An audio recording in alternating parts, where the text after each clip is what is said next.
তমা আরও এক ইতিহাস সৃষ্টি করলো আজ। যারা প্রবাসী সনাতনীরা, হিন্দুরা, বাঙালিরা তারাও আজ বলছেন আজ সকাল থেকে তাঁদেরও নজর ছিল রিপাবলিক বাংলায় এই মহতী সমাবেশের দিকে। শুনুন। পঞ্চলক্ষ কণ্ঠের এই মহাগৌরবময় গীতা পাঠ অনুষ্ঠানে উপস্থিত সমুদয় সন্ন্যাসী, সন্ন্যাসিনী, পণ্ডিতবর্গ, বিশিষ্ট অতিথিবৃন্দ এবং অসংখ্য ভক্ত সমাগমকে আমাদের প্রণাম।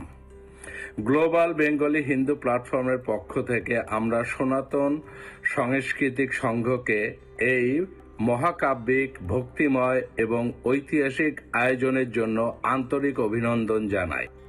আপনাদের এই উদ্যোগ ধর্ম, ঐক্য এবং সাংস্কৃতিক গৌরবকে এক নতুন উচ্চতায় পৌঁছে দিবে বলে আশা করি।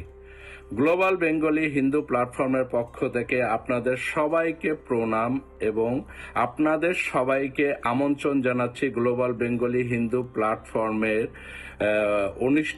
অনুষ্ঠিতব্য নতুন conference, global Bengali Hindu conference 2026-এ।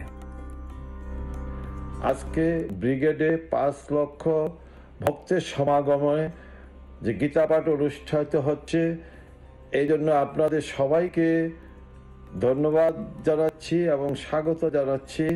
আশা করছি আগামী বছর আপনারা সারা ভারতবর্ষে 5 কোটি লোকের সমাবেশে সমবেত কণ্ঠে একসাথে গীতা পাঠ করবেন।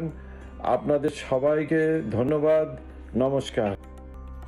প্রবাসী যারা রয়েছেন তারাও বলছেন যে আজকের এই যে অনুষ্ঠান, এই যে উদ্যোগ, তার সত্যি সাধুবাদ জানানোর মতোই। গীতাপাঠ মানব জীবনে গভীর প্রভাব ফেলে, যা মনকে শান্ত করে, নৈতিক দিক নির্দেশনা দেয় এবং কর্তব্য ও কর্মফলের সঠিক ধারণাও দেয়। এই গীতা পাঠের মধ্য দিয়ে যা আজকের মানুষ, বর্তমান সমাজ তারা আরও একবার গ্রহণ করতে পারেন, যার ফলে মানসিক চাপ কমে, জীবনের উদ্দেশ্য স্পষ্ট হয় এবং নিঃস্বার্থ কর্ম ও ঈশ্বরের প্রতি ভক্তির মাধ্যমে আত্মিক শক্তি, শান্তি এবং সমৃদ্ধি লাভ করা সম্ভব।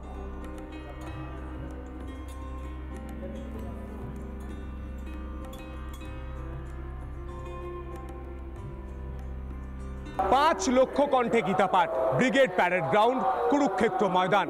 সর্বসাধারণের সঙ্গে একই আসনে বসে গীতা পাঠ করছেন রাজ্যের বিরোধী দলনেতা শুভেন্দু অধিকারী এবং তিনি প্রথম থেকে বসেই এইভাবেই গীতা পাঠ করছেন। এই মুহূর্তে আমরা দেখতে পাচ্ছি গোটা ব্রিগেড প্যারেড গ্রাউন্ড, কুরুক্ষেত্র ময়দান জুড়ে 5 লক্ষ মানুষ, 5 লক্ষের বেশি মানুষ একসঙ্গে গীতার যে শ্লোক তা উচ্চারিত হচ্ছে এবং গোটা ময়দান, কুরুক্ষেত্র ময়দান মুখরিত হচ্ছে। এই মুহূর্তে রাজ্যের বিরোধী দলনেতা শুভেন্দু অধিকারী রয়েছেন এবং প্রত্যেকেই রয়েছেন সর্বসাধারণের সঙ্গে তিনি বসে রয়েছেন। ভিডিও জার্নালিস্ট রবির সঙ্গে সন্তু, রিপাবলিক বাংলা। গীতা এমন একটি পবিত্র ধর্মগ্রন্থ যা কোনো রকমের ধর্মীয় ভেদাভেদকে মানে না। সবকিছুর ঊর্ধ্বে উঠেই আজ যেমনটা আপনারা দেখলেন, অসংখ্য সাধু সন্তরা তারা যেমন আজকের এই বৃহৎ সমাবেশে উপস্থিত ছিলেন, অসংখ্য সাধারণ মানুষ তারা দূর দূরান্ত থেকে এসে উপস্থিত হন। সমস্ত রকমের প্রতিকূলতাকে ছাপিয়ে তারা আজ ব্রিগেডমুখী ছিলেন। নানা ধরনের কন্টেন্ট দেখার জন্য লাইক করুন, শেয়ার করুন আমাদের ফেসবুক পেজ, সাবস্ক্রাইব করুন আমাদের ইউটিউব চ্যানেল। পাশাপাশি অন্যান্য ব্রেকিং নিউজের জন্য অবশ্যই চোখ রাখুন রিপাবলিক বাংলায়।